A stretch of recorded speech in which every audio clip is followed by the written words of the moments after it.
O asfalto queimava como se tivesse memória. Quando a ambulância parou naquele trecho esquecido da estrada, meu estômago afundou antes mesmo de eu ver o corpo estendido. Eu conhecia aquele lugar. Conhecia demais. Foi ali que meu pai gritou: "Morra aí!" E foi embora sem olhar para trás. O rádio chiou com interferência, mas a voz do despachador cortou nítida através do ruído. Acidente grave no quilômetro 62 da BR-405. Uma vítima presa às ferragens, estado crítico. Minha mão tremeu imperceptivelmente no volante da ambulância. Quilômetro 62. Exatamente ali. No mesmo ponto onde minha vida mudou para sempre há 6 anos. Marcos, meu parceiro de equipe, conferiu o equipamento pela terceira vez enquanto acelerávamos pela estrada. Ele não sabia que cada metro que percorríamos me levava de volta a um pesadelo que eu pensei ter enterrado. O sol estava alto, exatamente como naquela manhã terrível, e o calor subia do asfalto em ondas fantasmagóricas que distorciam a paisagem à frente. Meu nome é Renata. Hoje tenho 30 anos e sou médica emergencista há 4 anos. Formei-me aos 25, um ano depois do prazo normal, porque precisei trabalhar para custear a faculdade inteira. Cada plantão, cada madrugada estudando até os olhos arderem, cada sacrifício valeu a pena quando recebi o diploma. Mas aos 24 anos, eu ainda era apenas a filha inconveniente, aquela que fazia perguntas demais e incomodava com sua existência. Cresci numa casa onde o amor tinha endereço certo, mas meu nome não estava na correspondência. Quando meu pai se casou com Vera, eu tinha 16 anos e ainda acreditava que poderia conquistar um lugar especial no coração dele. Foi uma ilusão que durou pouco. Vera trouxe consigo Simone, sua filha de 14 anos, e de repente tudo mudou. Não de forma dramática, como nos filmes. Foi uma erosão lenta, como água que goteja numa pedra até abrir um buraco. Simone era tudo o que eu não conseguia ser.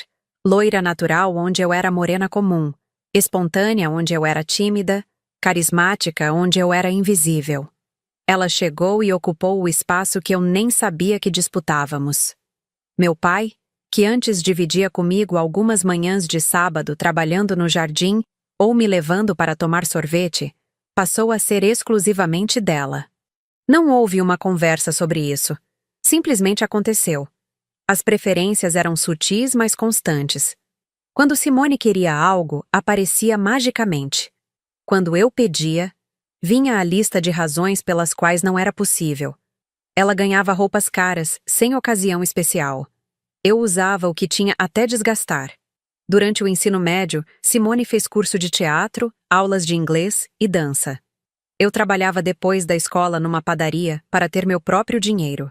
O mais doloroso não eram os privilégios em si, mas a naturalidade com que aconteciam, como se fosse óbvio que ela merecia mais. Vera nunca foi cruel comigo, pelo contrário, sempre foi educada. Mas existe uma frieza polida que machuca mais que qualquer grito. Ela me tratava como visita permanente na própria casa. Durante anos, engoli cada humilhação pequena. Cada jantar, onde as conquistas dela eram celebradas e as minhas passavam despercebidas. Cada viagem de que eu ficava de fora, porque não havia espaço no carro. Cada vez que meu pai cancelava algo comigo para atender alguma necessidade dela. Eu entendia meu papel. Ser conveniente quando possível, invisível quando necessário. Mas aos 24 anos, algo dentro de mim começou a se cansar desse silêncio. Talvez fosse a maturidade, ou talvez fosse a proximidade do fim da faculdade, que me fazia ver com mais clareza o quanto eu havia sido deixada de lado. No último ano de medicina, quando cada centavo contava e eu dormia 4 horas por noite entre estudos e trabalho, descobri que meu pai havia dado R$50 mil para Simone fazer uma rinoplastia. R$50 mil. Era mais dinheiro do que eu havia visto junto na vida. Era quase 2 anos de mensalidades da minha faculdade. Era a quantia exata que eu precisava para quitar minha dívida estudantil e me formar sem pendências. E ele havia dado de presente para a enteada porque ela não gostava do formato do próprio nariz. A descoberta veio por acaso. Simone comentou casualmente durante um almoço, agradecendo ao padrasto pelo presente maravilhoso. Vera sorriu orgulhosa, tocando o rosto da filha como se fosse uma obra de arte. Meu pai apenas acenou com a cabeça, como quem confirma que fez a coisa certa. Engoli a comida que de repente perdeu qualquer sabor. Naquela mesa, enquanto eles discutiam os detalhes da cirurgia e o cirurgião renomado que faria o procedimento, senti algo quebrar dentro de mim. Não foi raiva imediata. Foi uma compreensão fria e definitiva de onde eu realmente estava naquela família. Naquela noite, não consegui dormir. Calculei mentalmente quantas horas eu havia trabalhado para juntar o dinheiro da faculdade. Quantos finais de semana perdidos, quantas madrugadas limpando escritórios ou servindo café. Contei cada sacrifício, cada não, que tive que dar para mim mesma. E pensei no quanto 50 mil reais teriam mudado minha vida. Não era inveja da aparência de Simone. Era a percepção brutal de que, para meu pai, meus sonhos valiam menos que a vaidade dela. Eu estava me matando para me formar médica, realizando algo que ele sempre disse ser motivo de orgulho. Mas quando chegou a hora de provar esse orgulho com ações, ele escolheu investir no nariz da enteada. Foi alguns dias depois dessa descoberta que aconteceu a viagem. Meu pai precisava ir à cidade vizinha resolver assuntos de trabalho e me ofereceu carona, já que eu tinha consultas médicas marcadas no mesmo dia. Durante anos, eu havia aprendido a não questionar as injustiças familiares, mas dessa vez, algo estava diferente. Talvez fosse o peso dos últimos anos de silêncio, ou talvez fosse a proximidade da minha formatura, que me fazia ver com mais clareza tudo que havia sido negado. O carro seguia na estrada vazia sob o sol forte da manhã. Meu pai dirigia em silêncio, o rádio tocando música sertaneja baixinho. Pela janela, a paisagem passava monótona. Campos secos, cercas velhas, casas espalhadas na distância. Era uma daquelas manhãs em que o calor já se anunciava pesado desde cedo. Durante quilômetros, resisti ao impulso de falar, mas as palavras pesavam na minha garganta como algo que precisava sair. Aos poucos, a coragem foi crescendo, alimentada pela injustiça que há dias me corroía por dentro. Pai, comecei devagar. Posso te fazer uma pergunta? Ele grunhiu algo que soou como concordância, sem tirar os olhos da estrada. Por que você deu 50 mil reais para a Simone fazer cirurgia plástica? O silêncio que se seguiu foi denso. Senti a tensão tomar conta do carro, como se a temperatura tivesse subido 10 graus de uma vez. Ele apertou as mãos no volante, mas não respondeu imediatamente. Eu só quero entender, continuei, tentando manter a voz calma. Não é crítica, é só... é muito dinheiro. E eu estou me matando para pagar a faculdade sozinha. A mandíbula dele contraiu. Ainda sem me olhar, respondeu com uma voz controlada que anunciava tempestade. Não é da sua conta como eu gasto meu dinheiro. Eu sei que não é da minha conta, insisti. Mas é que... é difícil entender. Você sempre disse que se orgulhava de eu estar fazendo medicina. Mas quando preciso de ajuda... Você não pediu ajuda, cortou ele, a voz subindo um tom. Porque aprendi que não adiantava. Essas palavras saíram antes que eu pudesse pensar direito nelas. Foram como um tiro no silêncio do carro. Senti meu pai endurecer ainda mais ao lado. Aprendi que quando eu preciso de algo, sempre tem uma razão pela qual não é possível. Continuei, já sem conseguir parar. Mas quando é para a Simone, sempre tem um jeito. O carro diminuiu a velocidade. Olhei para o lado e vi meu pai respirando pesadamente, como quem tenta controlar algo prestes a explodir. A estrada ao redor estava completamente vazia. Não passava um carro há pelo menos 15 minutos. Você tem inveja da Simone, disse ele, finalmente me encarando por um segundo antes de voltar os olhos para a frente. Sempre teve. Não tenho inveja dela, respondi, surpresa com minha própria firmeza. Tenho inveja do tratamento que ela recebe. Foi como acender um pavio. O carro freou bruscamente, parando no acostamento. Meu pai se virou para mim com uma fúria que eu nunca havia visto antes. Você é invejosa, cala a boca, gritou, socando o volante. Não aguento mais ouvir isso. A Simone nunca reclamou de nada. Ela agradece. Você só sabe reclamar. Meu coração disparou. A violência do grito me assustou, mas algo dentro de mim se recusou a recuar. Ela agradece porque recebe, respondi, tentando manter a voz firme. É fácil agradecer quando você... Chega! O grito ecoou no espaço fechado do carro. Meu pai abriu a porta com violência e desceu. Por um momento, pensei que ele fosse dar uma volta para se acalmar, mas então ele abriu minha porta e apontou para fora. Sai do meu carro! Olhei para ele sem compreender. Estávamos no meio do nada. Não havia casa, posto, cidade. Apenas asfalto quente e mato seco dos dois lados. Pai, o que você está fazendo? Sai, morra aí! Não aguento mais sua inveja da Simone. Essas palavras, morra aí, saíram da boca dele com uma naturalidade que me gelou o sangue. Não foi um exagero de raiva. Foi uma sentença fria, calculada, como se eu fosse um estorvo do qual ele finalmente tinha decidido se livrar. Ri de nervoso, achando que era impossível que ele estivesse falando sério. Mas quando olhei em seus olhos, não vi dúvida. Não vi arrependimento. Vi apenas a frieza de quem havia tomado uma decisão. Pai, você não pode estar falando sério. Estou falando seriíssimo. Saia! A mão dele se moveu em direção a mim como se fosse me empurrar para fora. Instintivamente saí do carro. Talvez por medo, talvez por choque. Assim que meus pés tocaram o asfalto, a porta bateu. Ainda não acreditava no que estava acontecendo. Bati no vidro da janela, tentando chamar a atenção dele. Meu pai nem olhou na minha direção. Ligou o carro e arrancou, levantando poeira. Fiquei ali parada, vendo o carro desaparecer na distância até virar um ponto e depois nada. O silêncio da estrada era absoluto. Nem vento havia. Apenas o calor subindo do asfalto e a realidade lenta se instalando. Meu pai havia me abandonado no meio do nada para morrer. Naquela manhã de sol escaldante, aos 24 anos, descobri que existem abandonos que machucam mais que qualquer violência física. E descobri também que, quando tudo parece perdido, ainda existe uma escolha: desistir ou sobreviver por pura teimosia. A estrada se estendia vazia nos dois sentidos. Eu tinha que escolher uma direção e começar a caminhar. Escolhi seguir em frente. Os primeiros quilômetros foram os mais fáceis. Eu ainda tinha raiva suficiente para alimentar meus passos e a teimosia de acreditar que aquilo não podia estar acontecendo de verdade. A cada curva da estrada, esperava ver o carro voltando.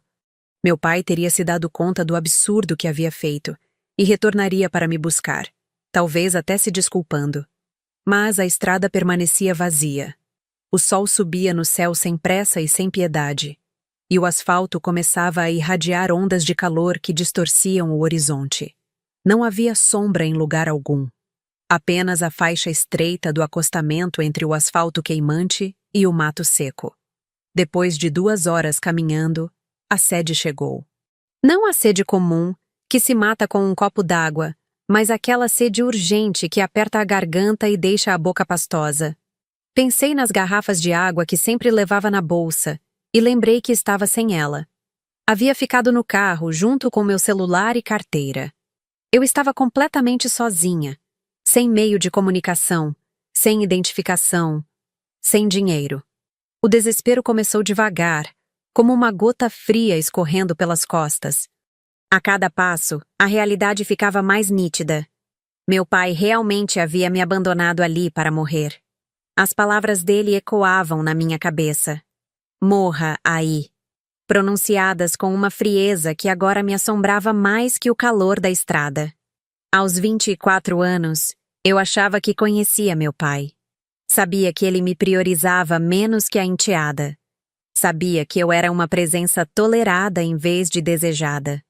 Mas jamais imaginei que ele fosse capaz de algo tão cruel. Abandonar alguém numa estrada deserta não é um ato de raiva, é um ato de eliminação. Enquanto caminhava, tentei entender quando exatamente eu havia me tornado um estorvo tão insuportável que merecia morrer. Seria por causa da pergunta sobre o dinheiro? Ou havia algo mais profundo, uma irritação acumulada ao longo dos anos pela minha simples existência? Lembrei da infância, antes de Vera e Simone chegarem. Meu pai não era carinhoso, mas também não era cruel.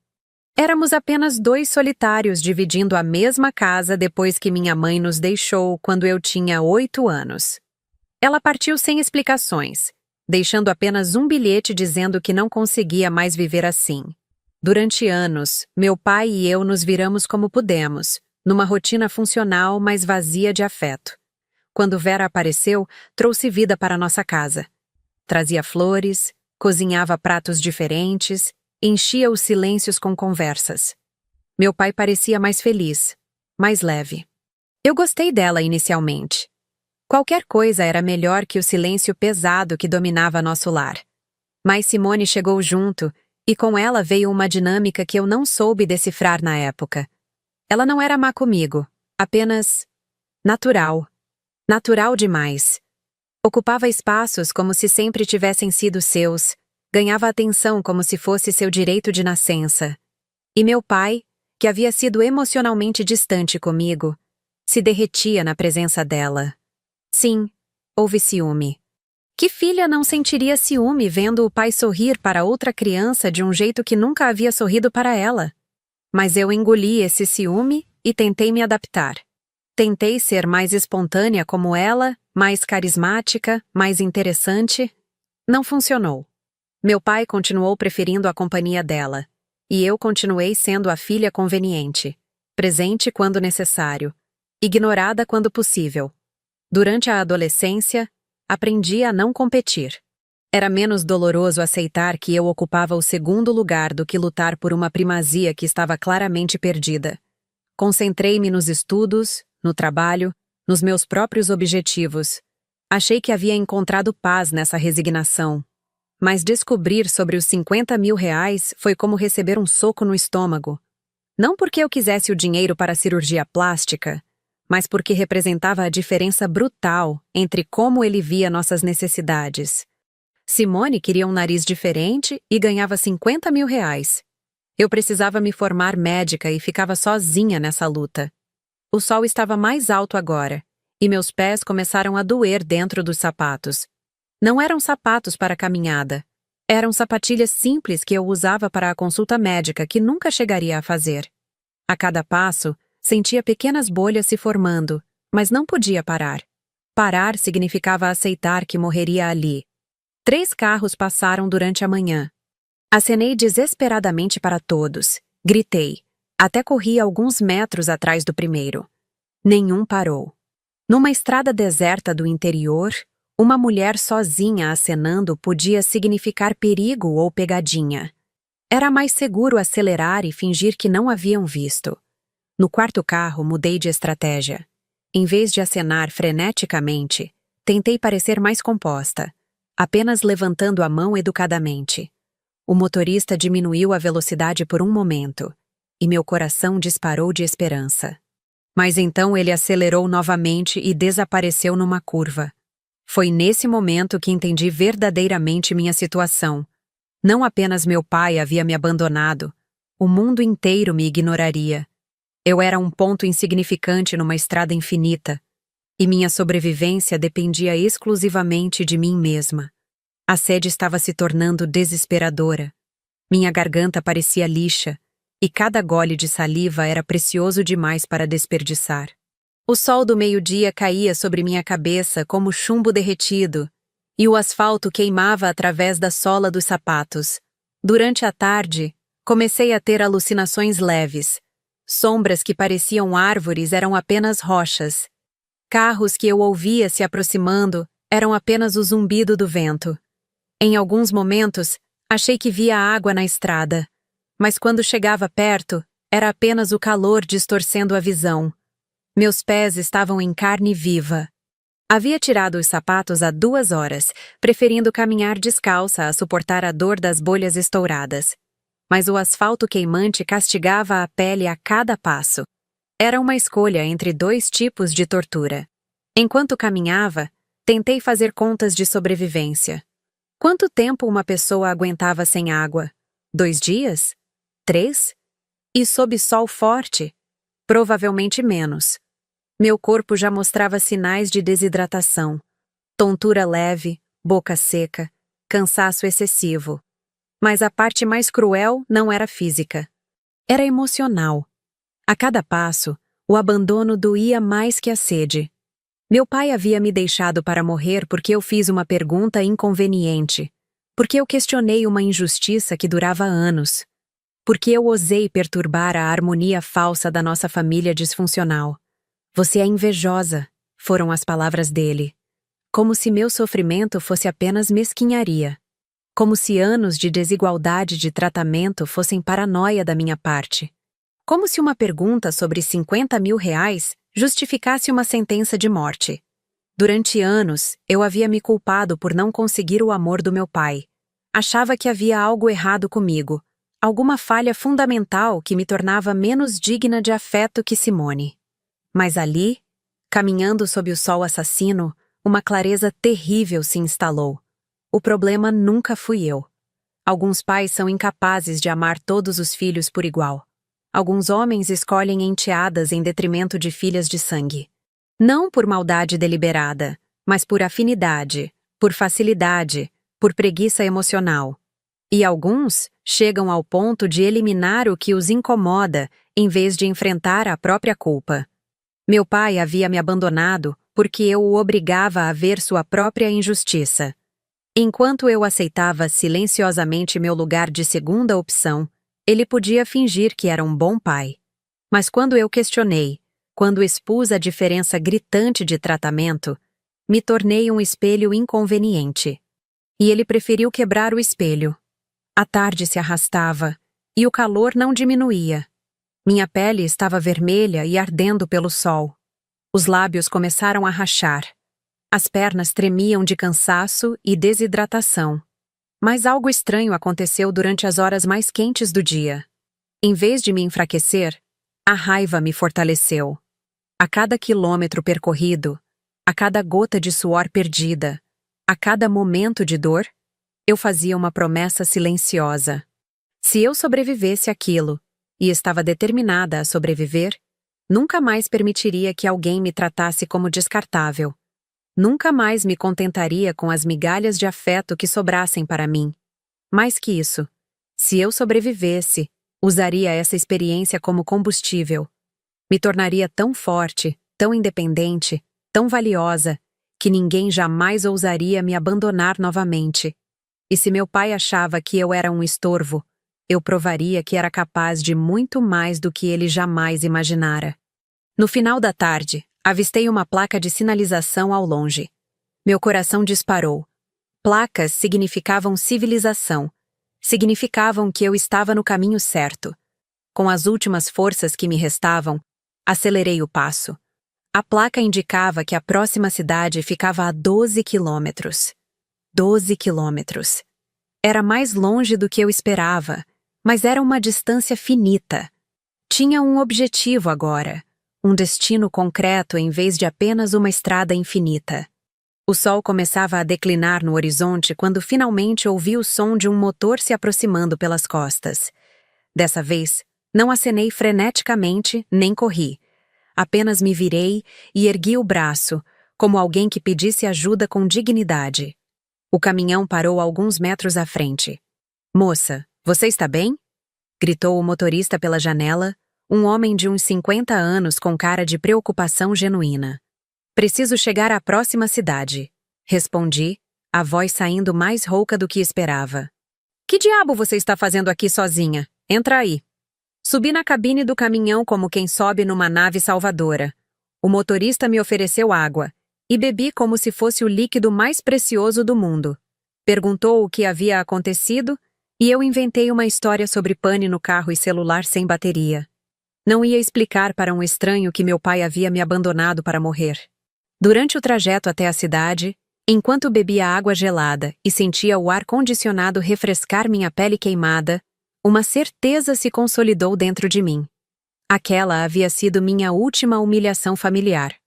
A última vez que eu aceitaria ser tratada como menos importante. A última vez que me contentaria com o amor que sobrasse. Quando cheguei à cidade, liguei para uma amiga da faculdade e inventei mais uma versão da história.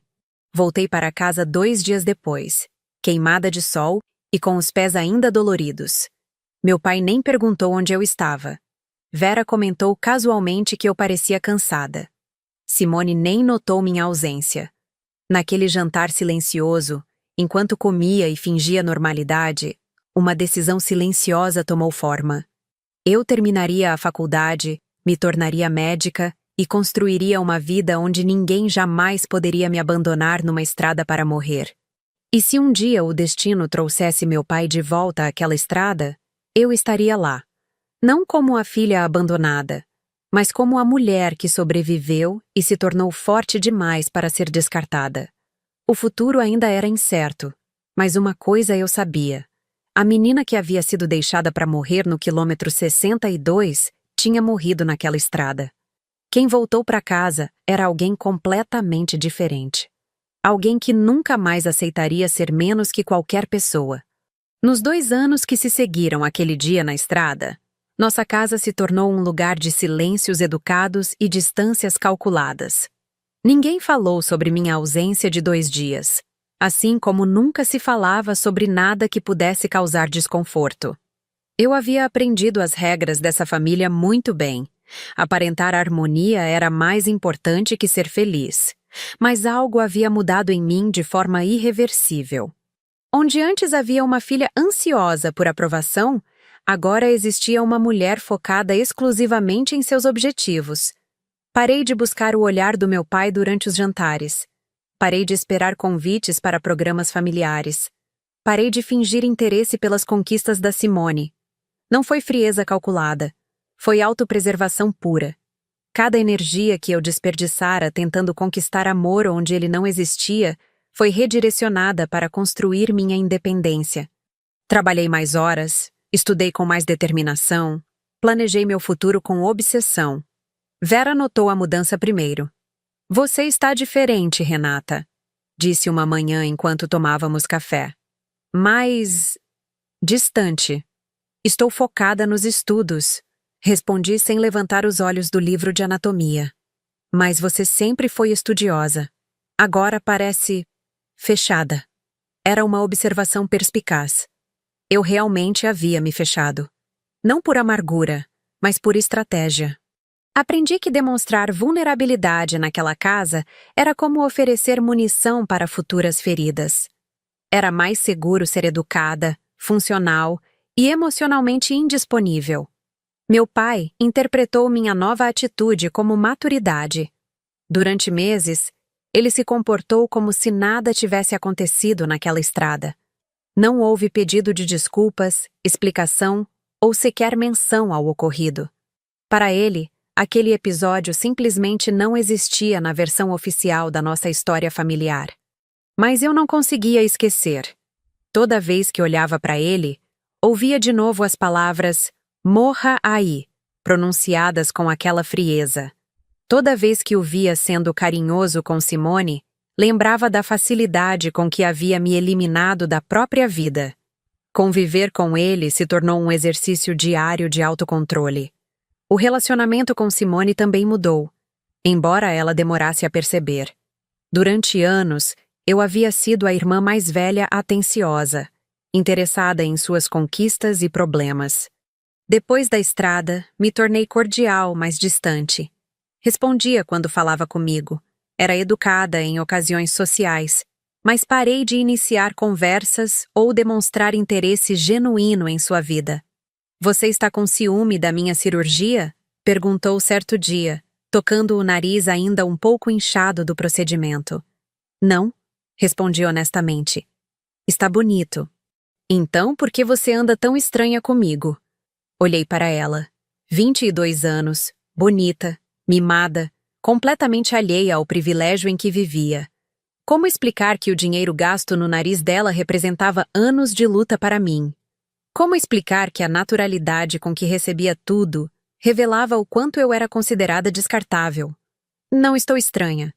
Só ocupada com a faculdade. Era meia verdade. A faculdade realmente consumia minha vida, mas por necessidade, não por escolha. Trabalhava 20 horas por semana num laboratório. Estudava até altas horas e fazia plantões de fim de semana para complementar a renda. Não sobrava tempo para dramas familiares. Durante o penúltimo ano de medicina, consegui uma bolsa parcial por mérito acadêmico. Não era muito, mas ajudava. No último ano, ganhei uma vaga como monitora remunerada em anatomia. A cada pequena conquista financeira, sentia uma satisfação profunda, não pelo dinheiro em si, mas pela independência que ele representava. Formei-me aos 25 anos com honras acadêmicas, 2 anos de experiência em pesquisa e 0 dívidas pendentes. Na cerimônia de formatura, minha família estava presente. Meu pai até sorriu nas fotos e fez um discurso sobre como estava orgulhoso. Vera chorou emocionada. Simone me parabenizou sinceramente. Mas quando olhei para eles na plateia, tudo o que senti foi a satisfação fria de ter provado algo. Não havia amor, nem gratidão, nem senso de conquista compartilhada. Apenas a certeza de que havia construído minha vitória sozinha, sem ajuda, sem favorecimento, sem R$ 50.000 de presente. A residência médica veio logo depois. Escolhi emergência por vários motivos práticos. Era uma especialidade com demanda alta, permitia plantões bem remunerados e oferecia experiência intensa em pouco tempo. Mas havia também uma razão emocional que eu demorei para admitir. Queria aprender a salvar vidas. Não por heroísmo ou vocação altruísta. Por algo mais pessoal e complexo. Naquela estrada, aos 24 anos, descobri o que era ser abandonada para morrer. Agora, queria ter o poder de fazer o contrário. Manter pessoas vivas quando tudo conspirava para eliminá-las. Os 3 anos de residência foram brutais, mas transformadores. Aprendi a tomar decisões sob pressão, a funcionar com pouco sono, a manter a cabeça fria enquanto lidava com tragédias diárias. Mais que técnicas médicas, desenvolvi uma resistência emocional que me tornou quase inabalável. Não voltei para casa nesses 3 anos, exceto para ocasiões familiares obrigatórias. Natal, aniversário do meu pai, formatura da Simone em publicidade. Aparecia, cumpria meu papel de filha educada e ia embora. Meu pai parecia satisfeito com essa versão domesticada de relacionamento. Eu presente quando necessário, ausente quando conveniente. Durante a residência tive 2 relacionamentos sérios. Com Lucas, um residente de cardiologia que acabou aceitando uma vaga em outro estado.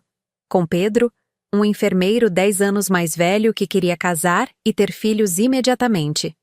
Ambos terminaram porque eu havia me tornado incapaz de dependência emocional. Não era frieza, era autoprotecão. Havia aprendido que as pessoas podiam desaparecer da sua vida com crueldade assombrosa. Era mais seguro manter certa distância, certo controle, certas reservas. Pedro chegou a dizer que eu era emocionalmente indisponível, e ele estava certo. Eu havia me tornado indisponível de propósito. Aos 28 anos, terminei a residência entre os 3 melhores da turma. Fui convidada para ficar no hospital como médica contratada, com salário bom e possibilidade de crescimento rápido. Era tudo o que eu havia planejado. Independência financeira, carreira sólida, futuro garantido por mérito próprio. No jantar de comemoração, organizado pela família, meu pai fez questão de convidar parentes e amigos para anunciar minha conquista. Falou longamente sobre como sempre soube que eu seria bem-sucedida, como havia apoiado meus estudos, como se orgulhava da filha médica. Ouvi tudo em silêncio, sorrindo educadamente. Não corrigi a versão que ele construiu da nossa história. Não mencionei os anos de indiferença, o abandono na estrada, os R$ 50.000 que poderiam ter mudado minha trajetória. Apenas aceitei os parabéns e as palmas como se fossem merecidos. Mas quando voltei para meu apartamento naquela noite, um apartamento pequeno, mas meu, comprado com o meu próprio dinheiro, senti uma satisfação que foi além da conquista profissional. Era a certeza de que havia quebrado um ciclo. Nunca mais dependeria da bondade ou do humor de alguém para sobreviver. Nos 2 anos seguintes, construí uma rotina que me dava prazer e propósito. Plantões no hospital, cursos de aperfeiçoamento, algumas viagens sozinha, livros que sempre quis ler. Era uma vida boa, não perfeita, não transbordante de alegria, mas estável e digna. O contato com a família se mantinha mínimo e funcional. Ligações esporádicas, visitas em datas comemorativas, presença em eventos importantes. Vera adoeceu durante uns meses. Nada grave, mas precisou de cuidados, e eu ofereci ajuda médica quando necessário. Simone se casou aos 26 anos com um rapaz da família rica, e eu fui ao casamento de vestido azul e sorriso educado. Meu pai parecia satisfeito com essa filha que ele havia ajudado a formar. Nas suas histórias para amigos e colegas, ele era o pai dedicado que apoiara a filha médica. Nunca corrigia essas versões. Era mais fácil deixar que ele acreditasse na própria narrativa do que forçar uma honestidade que não mudaria nada. Mas por baixo dessa aparente harmonia, algo aguardava. Não raiva exatamente, nem desejo de vingança.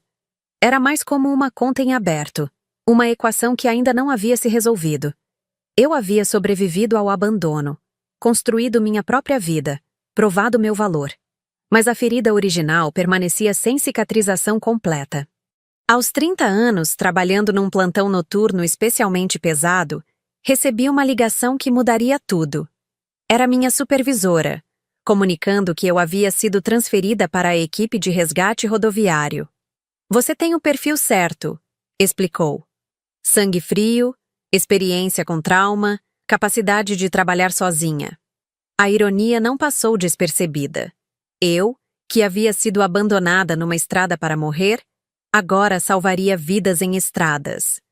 Era como se o destino tivesse senso de humor peculiar. No primeiro dia na ambulância, quando saímos para atender um acidente na rodovia, senti algo que não esperava. Uma sensação de completude. Como se tivesse encontrado o meu lugar exato no mundo. Não estava apenas exercendo medicina. Estava reparando algo que havia sido quebrado em mim anos atrás. Durante os primeiros meses nessa função, salvei dezenas de vidas. Motoristas embriagados, vítimas de capotamentos, pessoas que saíram de casa numa manhã comum e se viram presas em ferragens. Cada vida preservada era uma vitória pessoal sobre aquela manhã em que fui deixada para morrer. E então, numa quinta-feira comum de dezembro, o rádio da ambulância chiou com um chamado que me fez o sangue gelar. Acidente grave no quilômetro 62 da BR-405. Quilômetro 62. O mesmo ponto exato onde minha vida havia mudado para sempre. O círculo estava se fechando de uma forma que jamais poderia ter imaginado. O rádio chiou novamente, repetindo as informações que ainda tentava processar. Vítima masculina, 58 anos, presa nas ferragens após colisão frontal. Estado crítico, politraumatismo severo. Marcos, meu parceiro, acelerou enquanto eu checava o equipamento pela quarta vez, tentando controlar o tremor nas mãos. 58 anos. A idade batia.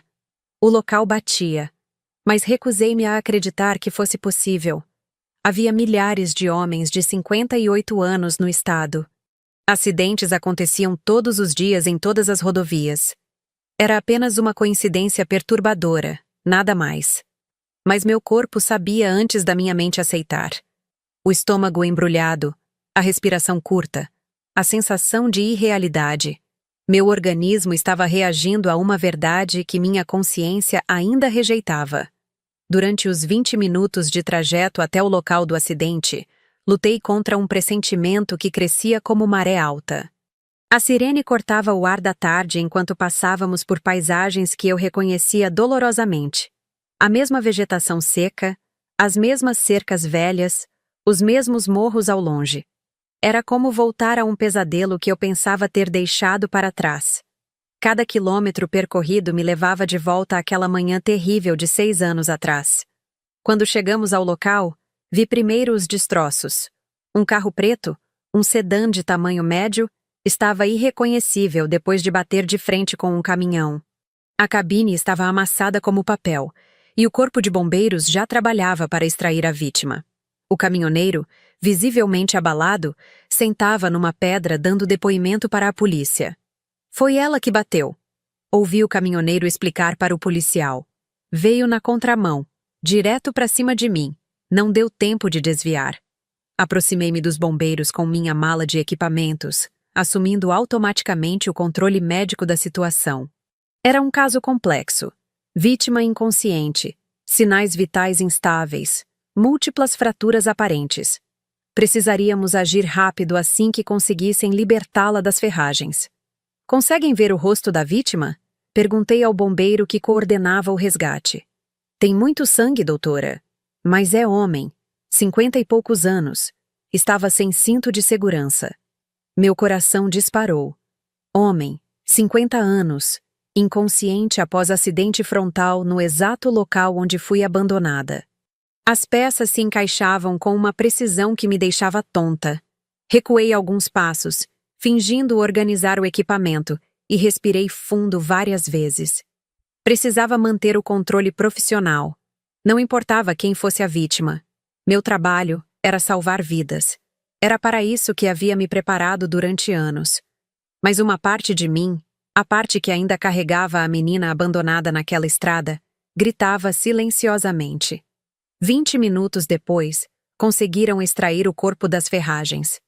Quando o bombeiro se afastou e pude ver o rosto ensanguentado da vítima, meu mundo parou. Mesmo coberto de sangue, mesmo inconsciente e ferido, eu reconheci imediatamente. Valdemar, meu pai. Por um momento infinito, fiquei paralisada. Todas as palavras que aprendi em anos de medicina desapareceram. Todos os protocolos que decorei se tornaram inacessíveis. Ali estava o homem que havia me abandonado para morrer, agora dependendo de mim para continuar vivo. A ironia era tão brutal que cheguei a questionar se não estava sonhando. O mesmo asfalto, o mesmo sol, o mesmo local exato. Mas dessa vez, os papéis estavam invertidos. Eu era quem tinha poder sobre a vida dele. Doutora, está tudo bem? Perguntou Marcos, notando minha hesitação. A pergunta me trouxe de volta à realidade. Não importava quem ele fosse para mim. Naquele momento, era apenas uma vítima que precisava de cuidados médicos urgentes. Engoli todas as emoções e assumi o controle da situação. Vamos trabalhar, disse, ajoelhando ao lado dele. Politraumatismo grave, possível hemorragia interna, traumatismo craniano. Preciso de acesso venoso imediato. Enquanto verificava seus sinais vitais, pulso fraco, pressão baixa, respiração irregular, uma parte da minha mente registrava detalhes perturbadores. Havia cheiro de álcool vindo dele, mesmo misturado com sangue. O carro estava vindo na contramão. Não usava cinto de segurança. Tudo indicava que ele havia provocado o próprio acidente. Mas por quê? Por que meu pai estaria dirigindo embriagado numa quinta-feira à tarde? Por que vinha sozinho pela mesma estrada onde havia me abandonado 6 anos atrás? Por que parecia ter dirigido deliberadamente contra o caminhão? Trabalhei em silêncio, aplicando soro, controlando a hemorragia, estabilizando-o para o transporte. Minha training médico funcionava no piloto automático enquanto minha mente processava a situação surreal. Durante todos esses anos, imaginei várias formas de encontrar meu pai novamente. Jamais imaginei que seria assim. Foi quando comecei a entubá-lo que algo ainda mais chocante aconteceu. Ele abriu os olhos por alguns segundos. Olhos vidrados, confusos, mas conscientes o suficiente para me reconhecer. Vi o momento exato em que a realidade chegou até ele. Sua filha, a filha que havia abandonado para morrer, era agora a única coisa entre ele e a morte. Renata! Murmurou com dificuldade, sangue escorrendo pelo canto da boca. Não fale, disse firmemente, continuando o procedimento. Você está gravemente ferido. Precisa ficar quieto. Mas algo no olhar dele me fez parar por um instante. Não era apenas reconhecimento. Era algo parecido com alívio. Como se, de alguma forma estranha, ele estivesse feliz de me ver. Como se minha presença ali significasse algo importante para ele. Eu vinha aqui, tentou sussurrar. Quieto, repeti, mas dessa vez minha voz saiu menos firme. Ele fechou os olhos novamente e perdeu a consciência. Terminei a intubação e o estabilizei para transporte, mas suas palavras ecoavam na minha mente. Eu vinha aqui. Presente contínuo. Não eu vim aqui hoje. Eu vinha aqui. Como algo que fazia regularmente. Durante o trajeto até o hospital, enquanto monitorava seus sinais vitais na ambulância, uma hipótese perturbadora começou a se formar. E se meu pai vinha àquele local regularmente? E se, de alguma forma torta, ele carregava a culpa pelo que havia feito? E se o acidente não foi acidente, mas uma tentativa de... Não. Recusei-me a completar esse pensamento. Era especulação demais, drama demais. Pessoas dirigiam embriagadas por razões banais todos os dias. Não havia necessariamente conexão emocional com nosso passado. Mas então me lembrei da expressão no rosto dele quando me reconheceu. Não era surpresa. Era quase como se ele estivesse esperando que eu aparecesse. Como se, em algum nível subconsciente, soubesse que nossos destinos se cruzariam novamente naquele lugar. No hospital, acompanhei todo o atendimento de emergência. Como médica responsável pelo resgate, era protocolo passar o caso para a equipe cirúrgica e fazer o relatório completo. Mas fiquei mais tempo que o necessário, observando os procedimentos, acompanhando os exames. Os resultados confirmaram minha avaliação inicial. Múltiplas fraturas, hemorragia interna controlável, traumatismo craniano moderado. Grave, mas não fatal se bem tratado. Ele sobreviveria, provavelmente com algumas sequelas permanentes, mas viveria. Enquanto esperava na sala de emergência, mexendo no celular para passar tempo, encontrei algo que me deixou gelada. Numa busca rápida nas redes sociais do meu pai, algo que nunca havia feito antes, descobri que ele havia postado várias fotos naquele mesmo trecho de estrada ao longo dos anos. Não eram fotos turísticas. Eram imagens melancólicas. O asfalto vazio, o horizonte distante, legendas vagas sobre reflexões e lugares que marcam nossa vida. A mais recente era de 3 semanas atrás. Alguns lugares guardam nossas decisões mais difíceis. Meu sangue gelou. Ele realmente vinha àquele local regularmente. Não era coincidência. Meu pai havia transformado o ponto onde me abandonou num local de peregrinação pessoal. E hoje, por alguma razão, havia decidido não voltar vivo de lá. Foi nesse momento que entendi a ironia completa da situação. 6 anos atrás, ele me levou àquele lugar para me eliminar da própria vida. Hoje, ele havia ido ao mesmo lugar para eliminar a própria vida. E eu, a filha que sobreviveu ao abandono, era quem o trouxe de volta. Quando ele acordou 3 horas depois na UTI, eu estava ao lado da maca. Não por sentimento familiar, mas por curiosidade médica e pessoal. Precisava entender o que havia acontecido realmente. Seus primeiros momentos de consciência foram confusos, efeito normal da anestesia e do traumatismo. Mas quando me viu ali, seus olhos se encheram de lágrimas. Não de dor física, de algo muito mais profundo. Você me salvou, murmurou com dificuldade, por causa da intubação recente. Fazia meu trabalho, respondi objetivamente. No mesmo lugar? Sim, no mesmo lugar. Ficamos em silêncio por alguns minutos. Eu podia ver que ele queria falar, queria explicar algo, queria talvez se desculpar, mas também via que estava exausto demais para formar frases complexas. Foi então que decidi falar. Não por perdão, não por reconciliação, mas porque precisava que ele soubesse uma verdade simples e devastadora. Pai, comecei, inclinando-me para que ele pudesse me ouvir claramente. Você me abandonou aqui para morrer há 6 anos. Hoje, sou eu que te salvo da morte, no mesmo lugar. Vi o impacto das palavras no rosto dele. Era como se cada sílaba fosse um soco direto na alma. Ele tentou falar, mas eu continuei.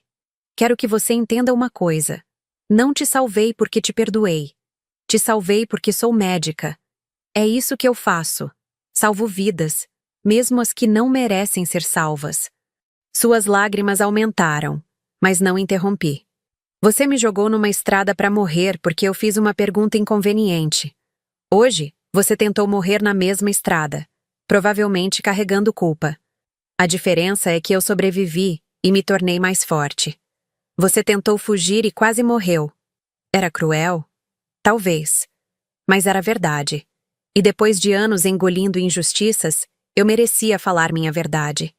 Ele conseguiu sussurrar apenas: "Me perdoa." Olhei para ele, quebrado, dependente, vulnerável, e senti algo inesperado. Não raiva, não ódio, não nem amor. Senti pena. Pena de um homem que havia desperdiçado tanto tempo carregando culpa que podia ter virado crescimento. Não precisa do meu perdão. Respondi calmamente. Precisa aprender a viver com suas escolhas. Levantei-me para sair, mas parei na porta e me virei uma última vez. Pai, você me abandonou naquela estrada achando que estava se livrando de um problema. Mas o problema nunca fui eu. O problema sempre foi você não saber como ser pai. E hoje, ironicamente, foi sua filha rejeitada que te trouxe de volta à vida. Saí da UTI sabendo que havia fechado um círculo. Não com perdão, não com reconciliação dramática, mas com a certeza de que havia me tornado exatamente quem precisava ser. Forte o suficiente para salvar até mesmo quem havia tentado me destruir. Nos 3 dias seguintes, evitei a UTI onde meu pai estava internado. Não por medo do confronto, mas porque havia dito tudo o que precisava ser dito. Nossa conta estava quitada, não com perdão, mas com verdade. Eu havia salvado sua vida e deixado claro que fora uma escolha profissional, não pessoal. Agora era a hora de seguir em frente. Mas o hospital é um lugar pequeno. E notícias viajam rápido. Soube pelos colegas que ele estava estável, recebendo visitas da família, cooperando com a fisioterapia. Vera vinha todos os dias com frutas e flores. Simone aparecia nas tardes livres, trazendo revistas e conversas animadas. Era irônico observar de longe como eles se mobilizavam para cuidar dele. A mesma família que não havia questionado meu desaparecimento por 2 dias, agora organizava escalas de visitação. Mas não sentia amargura. Era apenas uma confirmação do que eu já sabia. Algumas pessoas nascem para ser cuidadas, outras para cuidar. Eu havia escolhido meu lado há muito tempo. Na quarta-feira, recebemos outro chamado para a mesma rodovia. Acidente leve dessa vez. Capotamento sem vítimas graves. Mas quando chegamos ao local, algo chamou minha atenção. Um carro de luxo vermelho parado alguns metros antes do ponto do acidente, com uma mulher loira apoiada no capô, fumando nervosamente. Era Simone. Reconheci o carro, um conversível importado que custava mais que meu salário anual, presente do pai dela após a formatura. Mas o que mais me intrigou foi sua presença ali. Por que ela estaria naquela estrada? E por que parecia tão agitada? Enquanto Marcos atendia às vítimas do capotamento, apenas alguns cortes e contusões, observei Simone discretamente. Ela estava visivelmente nervosa, olhando constantemente para o relógio, fumando um cigarro atrás do outro. Quando me viu de longe, hesitou por um momento, como se estivesse decidindo entre se aproximar ou ir embora. Decidiu se aproximar. "Renata?" disse tentando soar casual. "Que coincidência te encontrar aqui." "Trabalho aqui." Respondi sem parar de organizar os equipamentos. "A pergunta é, o que você está fazendo aqui?" Ela hesitou. Pela primeira vez desde que a conhecia, Simone parecia genuinamente desconfortável. A pessoa que sempre teve resposta para tudo estava visivelmente lutando para encontrar palavras. Eu estava voltando da cidade. Vi o acidente e parei para ver se podia ajudar. Era mentira. Aquela não era a estrada mais direta para lugar nenhum que Simone frequentasse. Além disso, ela havia parado antes do local do acidente, não depois. Se realmente estivesse passando e visto o acidente, teria parado adiante. "Entendo", disse, não insistindo no assunto. Mas algo no comportamento dela despertou minha curiosidade médica. A mesma intuição que me ajudava a diagnosticar sintomas ocultos em pacientes. Foi quando terminamos de atender o capotamento e voltamos para a ambulância que encontrei algo que mudou tudo. No chão, perto de onde Simone havia estacionado, havia cacos de vidro e plástico espalhados. Pedaços muito pequenos, como se alguém tivesse varrido apressadamente os destroços de algo maior. Ajoelhei-me e examinei os fragmentos. Não eram de para-brisa. A textura era diferente. Pareciam ser de farol ou lanterna traseira. E havia marca de tinta preta em alguns pedaços, como se tivessem raspado na lataria de outro veículo. Meu sangue gelou quando conectei as informações. O carro do meu pai era preto. O acidente havia acontecido há 4 dias, a poucas centenas de metros daquele ponto. Simone estava nervosa e mentindo sobre o que fazia ali, e havia evidências de que outro veículo havia se envolvido numa colisão recente. Guardei alguns dos fragmentos maiores na bolsa, fingindo apenas limpar a área. Minha mente já estava processando uma hipótese que mudava completamente a narrativa do acidente. E se meu pai não tivesse batido sozinho? E se outro carro tivesse causado a colisão e fugido? De volta ao hospital, procurei o investigador da polícia responsável pelo caso. Era protocolo em acidentes graves, mas também era curiosidade pessoal. Se minhas suspeitas estivessem corretas, o acidente tinha uma dimensão muito mais complexa. Doutor Silva, encontrei o investigador no corredor. Posso falar com você sobre o caso Valdemar? Claro, doutora. Você foi quem fez o resgate, né? Excelente trabalho, aliás. Obrigada. Queria saber se vocês encontraram evidências de outro veículo envolvido. Ele consultou suas anotações. Oficialmente foi acidente isolado. Vítima dirigindo na contramão, aparentemente sob efeito de álcool. Bateu de frente com o caminhão. O motorista do caminhão prestou depoimento e foi liberado. Mas vocês analisaram a possibilidade de ter havido colisão anterior? Algo que possa ter causado a perda de controle? O investigador me olhou com mais atenção. Você tem alguma informação adicional? Mostrei os fragmentos que havia coletado. Encontrei isso no local, alguns metros antes do ponto do acidente. Parece ser de farol traseiro com marca de tinta preta, a mesma cor do carro da vítima. Ele examinou os pedaços com interesse crescente. Isso muda as coisas. Vou solicitar uma nova vistoria no local e no veículo. Se houver evidências de colisão anterior, o caso vira investigação de fuga do local do acidente. Nos 2 dias seguintes, a investigação avançou rapidamente. A análise dos fragmentos confirmou que eram de um farol traseiro de veículo nacional. A tinta preta nos cacos batia perfeitamente com a do carro do meu pai. E o mais importante, encontraram marcas de impacto na traseira do carro que não eram compatíveis com a colisão frontal. Alguém havia batido na traseira do carro do meu pai, causando a perda de controle que resultou na invasão da contramão e no acidente frontal. E depois, havia fugido, deixando-o para morrer. A lista de suspeitos era curta. Quem teria motivo para estar naquela estrada ao mesmo tempo que meu pai? Quem conhecia seus hábitos de visitar aquele local? Quem havia mentido sobre estar na região no dia do acidente? Na sexta-feira, quando Simone chegou para visitar o padrasto, eu estava esperando no estacionamento. Não como filha preocupada, mas como testemunha que havia conectado todas as peças do quebra-cabeças. Simone, chamei quando ela desceu do carro. Ela se virou, e pela primeira vez vi medo real em seus olhos. Não surpresa, não constrangimento, medo puro. Precisamos conversar, disse calmamente. Sobre o quê? Sobre por que você bateu no carro do meu pai e fugiu. A cor sumiu do rosto dela instantaneamente. Por um momento, achei que fosse desmaiar. Ela se apoiou na porta do carro, respirando com dificuldade. Eu não sei do que você está falando. Seu farol traseiro direito está quebrado. A tinta preta na ranhura. E você estava na estrada no dia do acidente, mentindo sobre o motivo. Simone olhou ao redor, como se procurasse uma rota de fuga.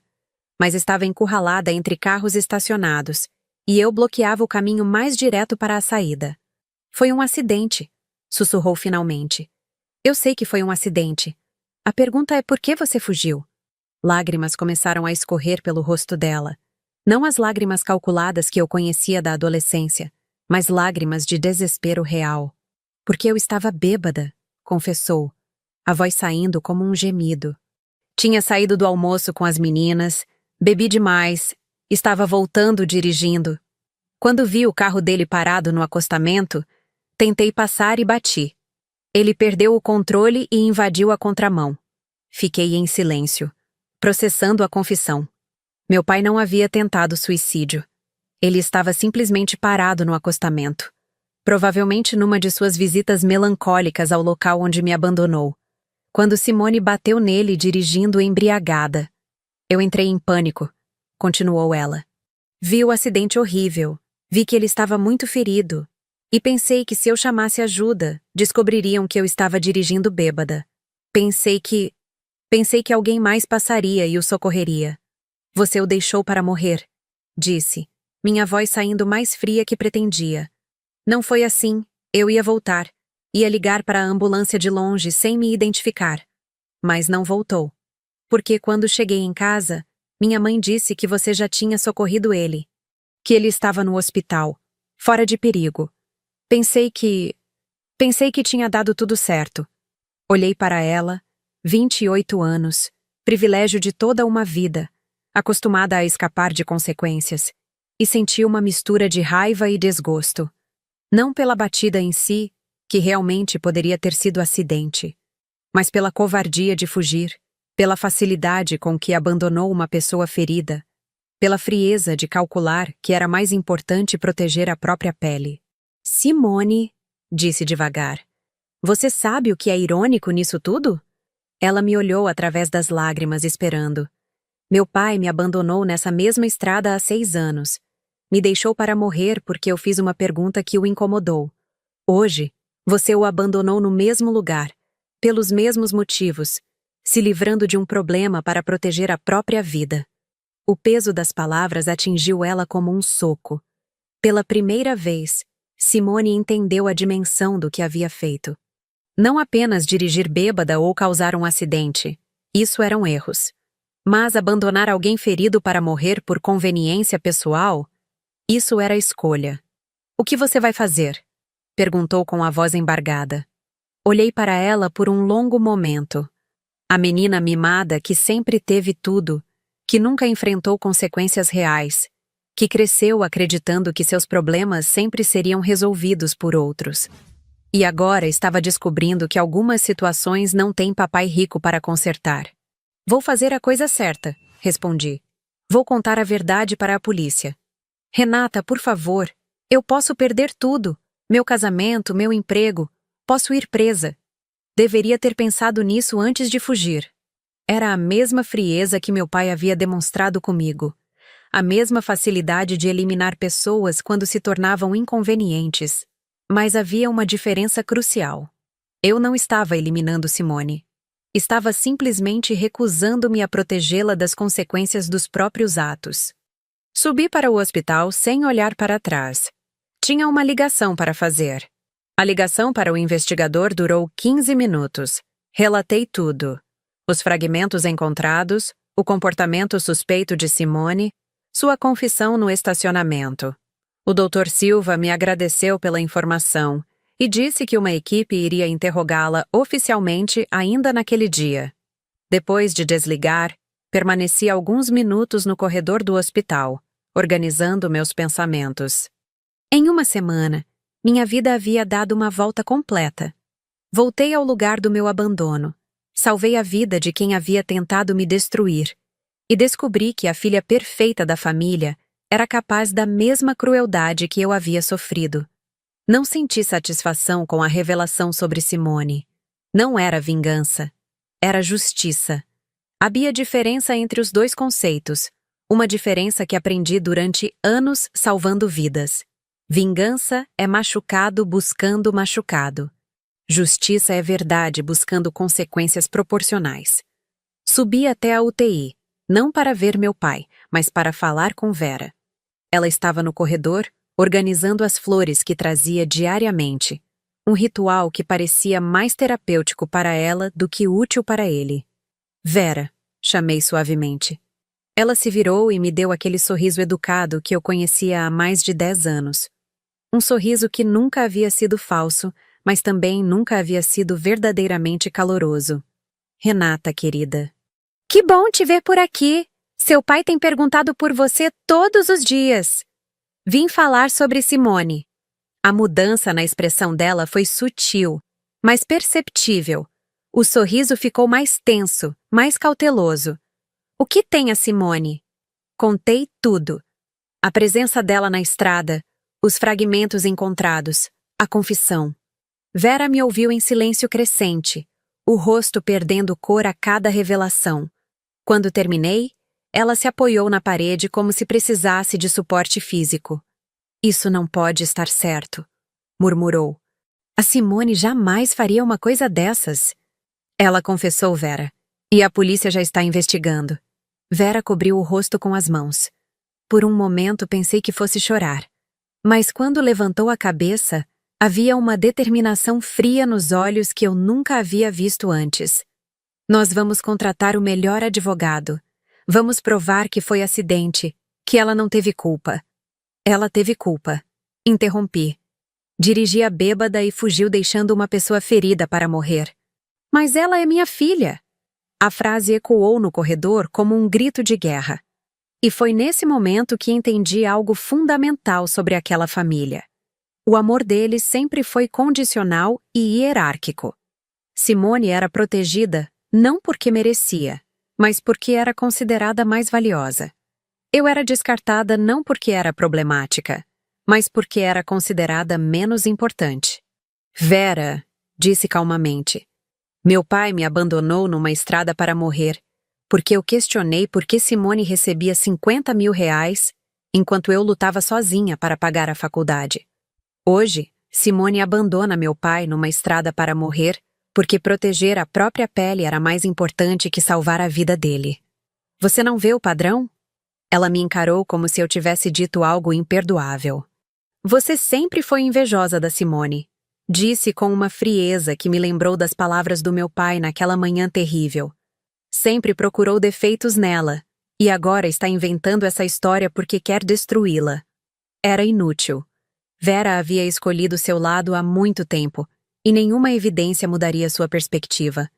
Para ela, Simone seria sempre a filha perfeita injustiçada, e eu seria sempre a intrusa ressentida. Não estou inventando nada, respondi. E não preciso destruir Simone. Ela fez isso sozinha. Deixei Vera no corredor e finalmente entrei no quarto da UTI. Meu pai estava acordado, olhando pela janela. Quando me viu entrar, tentou se endireitar na maca. Renata, você veio. Vim te contar algo. Contei sobre Simone, sobre o acidente real, sobre a fuga. Ele me ouviu em silêncio absoluto, sem interromper, sem questionar. Quando terminei, ficou muito tempo calado, processando a informação. Então ela me deixou para morrer. Disse finalmente, a voz saindo como um sussurro. Sim, como eu fiz com você. Sim. Mais silêncio. Vi várias emoções passando pelo rosto dele. Choque, mágoa, compreensão, algo parecido com ironia amarga. Pai, disse, puxando uma cadeira para perto da maca. Posso te fazer uma pergunta? Ele acenou. Por que você ia sempre àquele lugar? Ele desviou o olhar, claramente desconfortável. Mas depois de alguns minutos, começou a falar. Nos primeiros anos, eu conseguia fingir que aquilo nunca havia acontecido. Convencia a mim mesmo de que você havia exagerado, que não foi tão grave assim. Mas depois que você se formou, quando vi você trabalhando, vi como você se tornou forte sozinha. Comecei a entender o que eu havia feito. Parou, respirou com dificuldade e continuou. Comecei a ir lá para tentar entender. Como um pai abandona a própria filha numa estrada? Que tipo de homem faz isso? E toda vez que eu parava naquele ponto, lembrava do seu rosto quando desceu do carro. Você estava assustada, mas não surpresa. Como se já soubesse que eu era capaz disso. Suas palavras me atingiram de forma inesperada. Durante todos esses anos, eu havia assumido que ele simplesmente seguira em frente, sem pensar no que havia feito. Descobrir que ele carregava a culpa não mudava nada, mas explicava muita coisa. Pai, disse devagar, você quer saber por que eu não fiquei surpresa? Ele me olhou, aguardando. Porque durante anos, Você me tratou como se eu fosse menos importante que Simone. O abandono na estrada foi apenas a conclusão lógica de como você sempre me viu, como algo de que podia se livrar quando se tornasse inconveniente. Ele fechou os olhos, como se as palavras doessem fisicamente. Eu sei, murmurou. Eu sempre soube. Então por que fez isso? Porque era mais fácil. Simone nunca questionava nada. Nunca me forçava a pensar sobre minhas escolhas. Com ela, eu podia ser o pai que queria ser. Generoso, carinhoso, presente. Com você, você me obrigava a ser honesto sobre quem eu realmente era. Era a explicação mais honesta que ele jamais me havia dado. Não havia justificativas, desculpas ou tentativas de minimizar. Apenas a verdade crua. Ele havia me rejeitado porque eu o forçava a enfrentar suas próprias limitações como pai e como homem. E agora? Perguntei. Agora sei que criei uma filha que me abandona na estrada e outra que me salva. E entendo perfeitamente por que cada uma fez o que fez. Ficamos em silêncio por alguns minutos. Não era um silêncio desconfortável. Era reflexivo, como se ambos estivéssemos processando uma conversa que deveria ter acontecido há anos. Renata, disse finalmente. Não espero seu perdão. Não mereço. Mas quero que saiba que me orgulho da mulher que você se tornou. Não por minha causa, apesar de mim. Olhei para ele, 58 anos, fragilizado, finalmente honesto, e senti algo que não esperava. Paz. Não amor, não perdão, mas uma paz profunda que vem quando os ciclos se fecham adequadamente. Pai, disse levantando-me para sair, você me abandonou naquela estrada achando que estava se livrando de um problema. Mas o problema nunca fui eu. O problema sempre foi você não saber distinguir entre filhas que questionam e filhas que obedecem. Você escolheu a obediência e criou uma pessoa capaz de te abandonar. Rejeitou o questionamento e perdeu a pessoa que te salvou. Parei na porta e me virei uma última vez. A diferença entre nós é que eu aprendi algo naquela estrada que você nunca aprendeu. Sobreviver não significa eliminar quem nos incomoda. Significa crescer grande o suficiente para não ser incomodado. Saí da UTI sabendo que aquela seria nossa última conversa como pai e filha. Não por raiva ou ressentimento, mas porque havíamos dito tudo o que precisava ser dito. Ele seguiria sua vida carregando as consequências das próprias escolhas. Eu seguiria a minha, livre do peso de tentar conquistar um amor que nunca esteve disponível. 3 meses depois, o processo de Simone terminou com uma sentença de 2 anos em regime aberto e suspensão da carteira de habilitação. Vera vendeu a casa grande e se mudou para um apartamento menor para pagar as custas legais. Meu pai se recuperou completamente, mas o casal se separou. Aparentemente, descobrir que a filha perfeita era capaz de abandoná-lo para morrer mudou sua perspectiva sobre muitas coisas. Eu continuei trabalhando na ambulância rodoviária. Salvei centenas de vidas desde então, cada uma sendo uma pequena vitória sobre aquela manhã em que fui deixada para morrer. Nunca mais pisei no quilômetro 62 por prazer. Mas quando o trabalho me leva até lá, sinto apenas gratidão. Gratidão por ter sobrevivido. Gratidão por ter me tornado forte. Gratidão por ter aprendido que algumas pessoas merecem nosso cuidado profissional, mas nem todas merecem nosso investimento emocional. Hoje, aos 30 anos, tenho uma vida que construí completamente sozinha. Não é perfeita, mas é minha. Tenho trabalho que me dá propósito, amigos que escolhi por afinidade, e a certeza de que nunca mais dependerei da bondade ou do humor de ninguém para sobreviver. Às vezes, quando atendo acidentes graves, olho para as vítimas presas em ferragens e lembro da menina de 24 anos caminhando sozinha numa estrada deserta. Ela não sabia na época, mas aquela caminhada não era um fim, era um começo. O começo de uma mulher que aprendeu que ser abandonada não significa ser menos valiosa. Significa ser livre para construir seu próprio valor. E eu construí muito bem.